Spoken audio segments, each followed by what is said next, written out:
Hello friends, आज हम लोग बात करने वाले हैं फार्माकोलॉजी, पैथोलॉजी एंड जेनेटिक्स के annual previous year question paper के बारे में।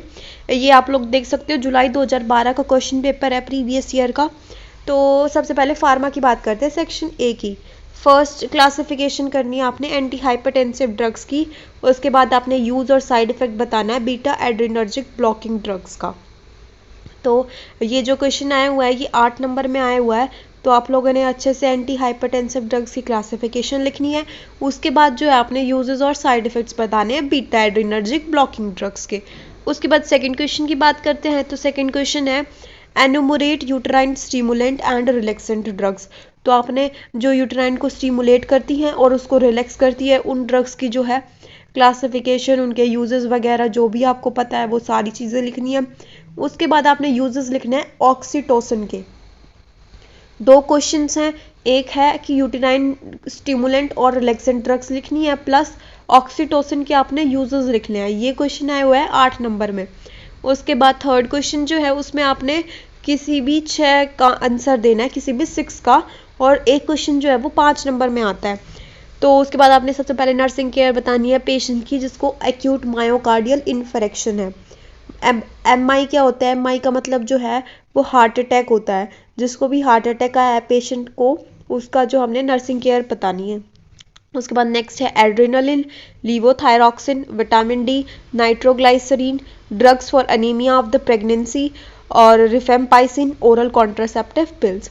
इनमें से जो भी आपको 6 क्वेश्चंस अच्छे से आते होंगे वो आप लोगों ने, अगर आपके पेपर में आते हैं तो आप लोगों ने अटेम्प्ट वही करने हैं जो आपको अच्छे से आते हैं।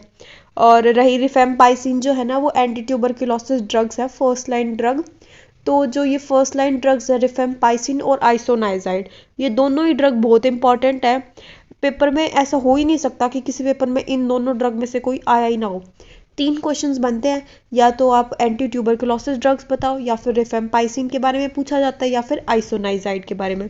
तो इन तीनों में से एक क्वेश्चन तो 101% आता है। तो आप लोगों ने एंटी ट्यूबरकुलोसिस ड्रग्स को बहुत अच्छे से करना है।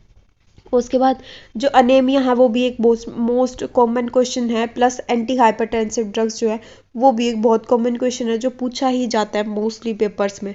उसके बाद हम पैथोलॉजी की बात करते हैं। पैथोलॉजी में सबसे पहले आपने कार्डिनल साइंस बताने हैं एक्यूट इन्फ्लामेशन के। इन्फ्लामेशन जो है वो इम्पॉर्टेंट टॉपिक है। एक्यूट इन्फ्लामेशन आ जाती है, क्रॉनिक आ जाती है, या फिर केमिकल मेडिएटर्स आ जाता है, या फिर ये कार्डिनल साइंस आ जाता है। तो इन्फ्लामेशन टॉपिक जो है पैथोलॉजी से वो आप लोग बहुत अच्छे से कर लेना। उसके बाद शॉर्ट नोट पूछे हुए हैं बेनिग्न और मैलिग्नेंट ग्रोथ पे। ये 2 टाइप के ट्यूमर होते हैं। अगर बेनिग्न वाला ट्यूमर है, मतलब एक कॉमन सा डिफरेंस बता रही हूँ मैं, कि जो बेनिंग वाला है वो एक पर्टिकुलर जगह पे रहता है, वो फैलता नहीं है वन पार्ट टू अनदर। लेकिन जो मैलिग्नेंट वाला है वो एक बॉडी पार्ट में होएगा और वो फिर दूसरे बॉडी पार्ट्स में, ऑर्गन्स में जो है वो स्प्रेड हो जाता है। ये मेन डिफरेंस है। और बाकी आप लोग अच्छे से अपनी बुक से याद कर लेना। उसके बाद ट्यूबरक्लोसिस बतानी है लंग्स की, पाइलोनेफ्राइटिस बताना है। इन तीनों पे आपने शॉर्ट नोट लिखना है। उसके बाद जो नेक्स्ट क्वेश्चन है उसमें है कि यूरिन शुगर का एग्जामिनेशन कैसे करोगे आप लोग। कलेक्शन करना ब्लड का for HB, TLC, DLC, HB and ESR। ESR होता है इरेथ्रोसाइट सेडिमेंटेशन रेट। तो इन सब के लिए आप कलेक्शन कैसे करोगे ब्लड का, तो ये आपने बताना है। ये सारे पीछे टेस्ट दे रखे हैं और ब्लड कलेक्ट कैसे करना है ये बताना है आप लोगों ने। उसके बाद कार्सिनोमा ब्रेस्ट दे रखा है। तो ये थी पैथोलॉजी की बात। ये सारे क्वेश्चंस जो हैं वो पैथो के थे। उसके बाद अगर जेनेटिक्स की बात करते हैं तो फर्स्ट शॉर्ट नोट दे रखा है आप लोगों को जेनेटिक काउंसलिंग पे। उसके बाद माइटोसिस, देन म्यूटेशन, उसके बाद है Mendelian theory of inheritance. 4 questions दे रखे हैं, 3 नंबर के हैं। 4 into 3 12 नंबर की जेनेटिक्स आएगी आप लोगों की। ये कंफ्यूज नहीं होना है। जेनेटिक्स के ना कुछ 8-9 चैप्टर्स ही हैं आप लोगों के, उनमें से कुछ गिने चुने क्वेश्चंस ही बार बार रिपीट होते हैं। तो जो मैं वीडियोस डालती हूँ ना प्रीवियस ईयर क्वेश्चन पेपर्स की, उन वीडियोस को बहुत अच्छे से देखा करो। आपको पता चल जाएगा कि कौन से क्वेश्चंस आए हुए हैं, कौन से नहीं आए हुए। जो इंपॉर्टेंट है सिर्फ उसको याद किया करो। मैं बार बार बोलती हूँ आप लोगों को कि अपना टाइम वेस्ट मत किया करो। जो इम्पॉर्टेंट है वैसे पढ़ा करो। पढ़ना आना चाहिए, स्मार्ट वर्क करना आना चाहिए।